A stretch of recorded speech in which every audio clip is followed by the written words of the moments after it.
Delhi liquor scam పై ED ఛార్జిషీట్లో మరోసారి MLC కవిత పేరు తెరపైకి వచ్చింది. ఈ క్రమంలో బీజేపీ నాయకులు మూకుమ్మడిగా కవితను టార్గెట్ చేస్తూ ట్వీట్లు చేస్తున్నారు. మాజీ ఎమ్మెల్యే బీజేపీ నేత కోమటిరెడ్డి రాజగోపాల్ రెడ్డి కవిత లిక్కర్ క్వీన్ అని ట్వీట్ చేశారు. ఛార్జిషీట్లో లిక్కర్ క్వీన్ పేరు 28 సార్లు ప్రస్తావించబడిందని రాజగోపాల్ రెడ్డి ట్వీట్ చేశారు. ఈ ట్వీట్పై స్పందించిన ఎమ్మెల్సీ కవిత రాజగోపాల్ రెడ్డికి స్వీట్ వార్నింగ్ ఇచ్చారు.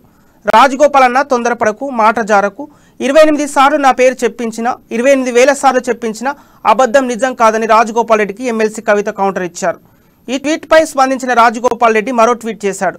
నువ్వు లిక్కర్ స్కామ్లో ఉన్నది నిజం, నిజం నిప్పు లాంటిది చెల్లెమ్మ, నువ్వు జైలుకు వెళ్లడం ఖాయం, మీ అన్న మీ నాయనను ఎవరు కాపాడలేరు అని, మీ కుటుంబం జైలుకు వెళ్లడం ఖాయం అని రీట్వీట్ చేశాడు.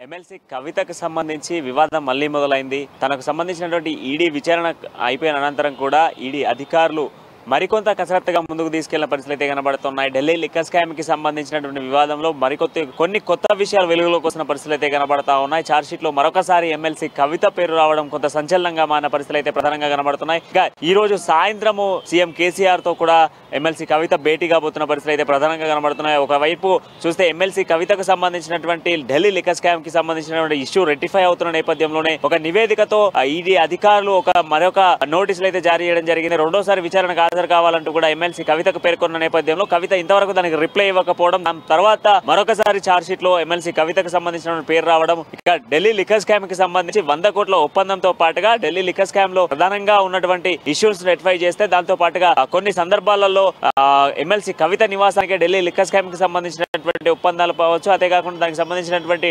ట్రాన్సాక్షన్స్ విషయంలో ఎమ్మెల్సీ కవిత నివాసంలోనే జరిగాయంటూ కూడా ఈ నివేదికలో తెలుస్తా ఉంది.